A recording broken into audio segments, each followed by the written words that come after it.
Absente ce soir. Ah ben, elle s'excuse, elle étudie à côté, elle n'a pas pu être présente. Donc, je tiens avant tout à commencer donc mon intervention en vous remerciant tous d'être présents ce soir. Votre présence, elle a le don de me faire plaisir puisqu'elle définit un intérêt pour la politique. Donc encore une fois, merci à vous d'être venus nous écouter ce soir et surtout bravo à vous, car il est extrêmement important aujourd'hui de se ressaisir de la politique. Parce que oui, il faut le dire, cet acteur de la démocratie, dont on ne parlait plus et qui s'appelle le peuple, il se réinvite depuis plus d'un an sur la scène sociale et politique. Avec le mouvement de l'automne sur les retraites, les révolutions du monde arabe, les grèves actuelles dans l'éducation nationale, les grèves victorieuses à Leroy-Sommer ou à la SAS à Nersac, et encore tant d'autres grèves, comme celle des dockers ou même des postiers marseillais. Ils ont même gagné, les postiers marseillais, au bout de 140 jours de grève, donc bravo à eux. Donc, et avec tous ces facteurs, un nouveau cycle pourrait s'ouvrir, fait de révolte sociale, de grève générale et de révolution. Nous devrons en être. Et je le dis haut et fort, je suis le candidat de la révolte et de l'insoumission à ce système. Et j'en profite en même temps pour apporter tout mon soutien aux habitants des pays qui se révoltent dans le monde arabe, notamment en Libye, en les félicitant bien entendu, en les encourageant surtout. Leur révolte doit aussi être la nôtre, et les révolutions en cours doivent nous interpeller et nous enthousiasmer. Alors pourquoi cette candidature? Je crois qu'il faut plutôt se poser la question en sens inverse. Comment aurions-nous fait sans cette candidature? Il est évident que nous avions besoin d'une candidature qui rassemble toute cette colère et cette révolte destinée à notre gouvernement de droite et au système qu'il cajole. Ce Sarkozy, toujours si arrogant, sa politique qui continue de détruire tous nos acquis sociaux, d'accroître la pauvreté, de mettre des salariés à la rue, de creuser le fossé des inégalités, notamment entre hommes et femmes, cette politique qui stigmatise les étrangers et remet le Front National sur ses deux jambes. Cette politique sécuritaire, anti-écologique et parfois même anti-démocratique, lorsque la censure revient sur le devant de la scène ou que les politiques n'hésitent même plus à mettre le nez dans les affaires de justice. Plus qu'un vote contestataire, nous vous proposons un vote anticapitaliste, indépendant de tous les autres partis, représentatif de la population, nous vous proposons de riposter utile.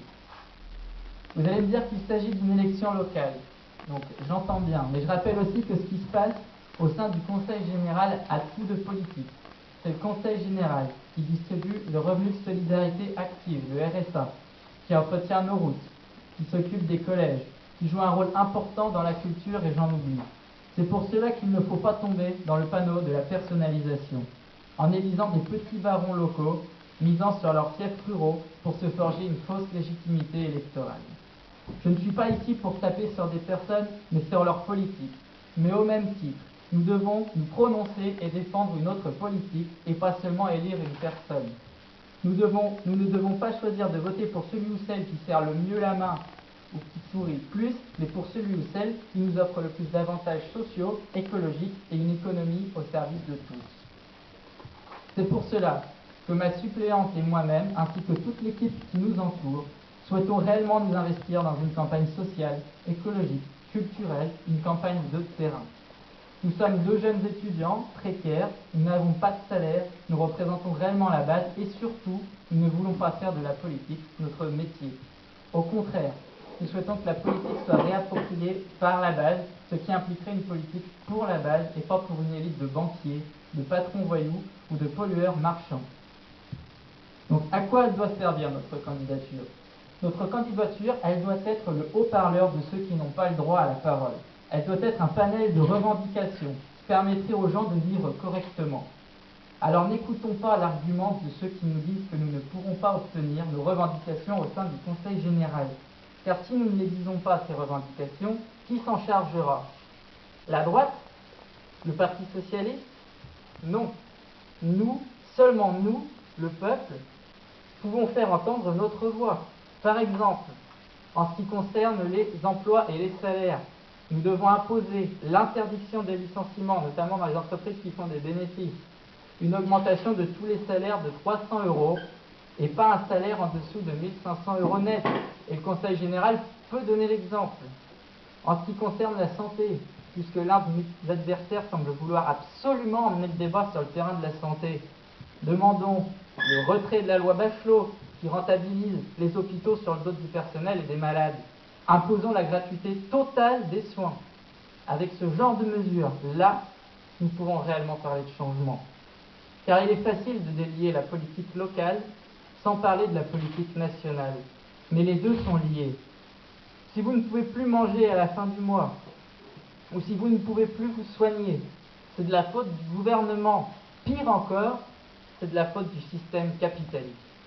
Et, sous prétexte qu'il s'agit d'une élection locale et donc cantonale, nous ne devrions pas parler des vrais problèmes de notre quotidien. On devrait mettre notre langue dans notre poche. On ne devrait pas parler des fins de mois difficiles, des problèmes de logement. Eh bien moi, je veux être la voix de tous ceux qui ont un problème avec le système tel qu'il est et qui veulent construire une société égalitaire, socialiste, écologiste et féministe. Arrêtons-nous une seconde sur la politique du Conseil général. Donc je rappelle que c'est la gauche qui est majoritaire, Parti socialiste, les radicaux de gauche, Parti communiste français et les Verts à l'époque. Notre conseiller général sortant est donc de cela, plus particulièrement Parti communiste. Nous n'allons pas énumérer tous les points, mais prenons déjà celui de la LGV. Cette histoire de la LGV et du Conseil général n'est jamais assez racontée dans les sphères de la gauche institutionnelle. Il faut savoir tout de même que ce projet de LGV Sud-Atlantique va être financé par de l'argent public, donc par le Conseil général, à hauteur de 29 millions d'euros, en ce qui concerne la construction. D'accord ? Donc il s'agit donc bien sûr de notre argent. Eh bien notre argent, sachez-le, va servir à la construction d'une ligne à grande vitesse que vous n'utiliserez pratiquement pas, voire pas du tout, et dont les bénéfices reviendront intégralement à qui ? Aux entreprises privées. Donc, une fois de plus, nous enrichissons les riches avec de l'argent public. Cette même LGV est aussi un projet anti-écologique inacceptable. Quand allons-nous arrêter de détruire notre planète pour ne gagner que quelques minutes pour se rendre d'un point à un autre ? Enfin, si la LGV est financée par le Conseil général, ce n'est pas par enchantement, il y a eu un vote à l'unanimité. Et pour pousser encore plus loin cette absurdité, n'oublions pas que le rapporteur de ce projet était communiste et conseiller général ici même. C'est à ne plus s'y retrouver. Nous devons remettre sous contrôle public le projet de LGV, ce qui va de pair avec la renationalisation de la SNCF. Nous devons aussi pousser, au-delà de la LGV, mais pour tous les transports, à la gratuité des transports en commun, ce qui aurait un impact social et écologique. Mais pour mettre en place ce genre de projet, il est clair qu'il faut remettre en cause toute cette majorité départementale qui mène une politique semblable finalement à celle de la droite, sans véritablement s'y opposer. De cette gauche-là, nous n'en voulons plus. Nous avons besoin d'une gauche qui n'ait pas peur de s'affronter au système de l'extérieur et de l'intérieur. Nous avons besoin d'avoir des élus qui n'ont pas peur de faire remonter la colère dans les institutions. Nous avons besoin d'une gauche en rupture avec le capitalisme. Cette gauche, c'est nous. Nous sommes la candidature des luttes sociales, de ceux d'en bas, des fonctionnaires qui se font malmener, des salariés sous-payés, des sans-papiers, des chômeurs, des femmes, des retraités qui ont travaillé toute leur vie et qui ne s'en sortent pas financièrement, et de tant d'autres encore. Néanmoins, ne croyons pas une seconde qu'il s'agira de voter à droite pour changer les choses. Les arguments affluent, ils coulent de tous les côtés. Il n'y a qu'à regarder ce que fait notre gouvernement et les dégâts que cela cause et vous comprendrez. La droite et l'extrême droite, malheureusement présents pendant cette élection, ne représentent en aucun cas les intérêts des travailleurs, des jeunes, des précaires ou même des femmes. Ces partis surfent sur la vague du populisme en voulant faire croire aux gens que les problèmes viennent des immigrés, mais le problème, nous le connaissons tous, c'est eux-mêmes. La véritable insécurité, c'est l'insécurité sociale, c'est l'épée de Damoclès au-dessus de nos têtes qui fait que d'une seconde à l'autre, nous pouvons tous nous retrouver à la rue. Nous ne nous trompons pas d'ennemis. Nos ennemis ne sont pas nos voisins ou nos collègues. Nos adversaires, ce sont nos banquiers, nos patrons, les actionnaires, l'UMP et le MEDEF. Tous ensemble, quels que soient les partis ou les syndicats, nous devrons lutter dans la rue C'est ici que doit se faire la véritable unité, et non pas dans les élections.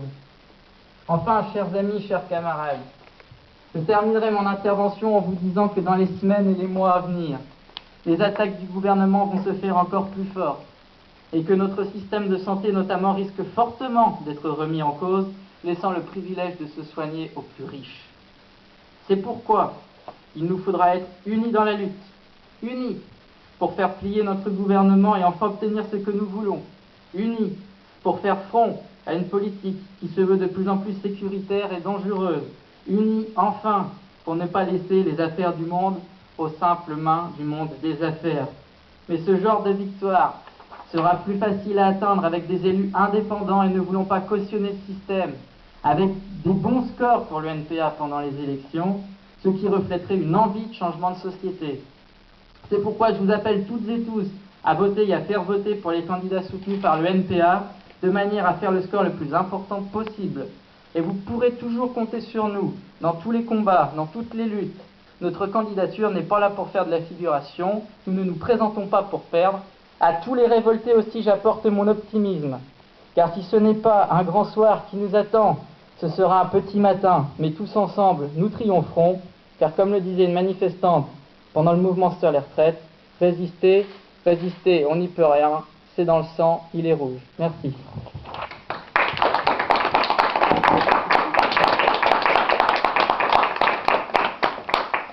On va passer aux questions, si vous en avez.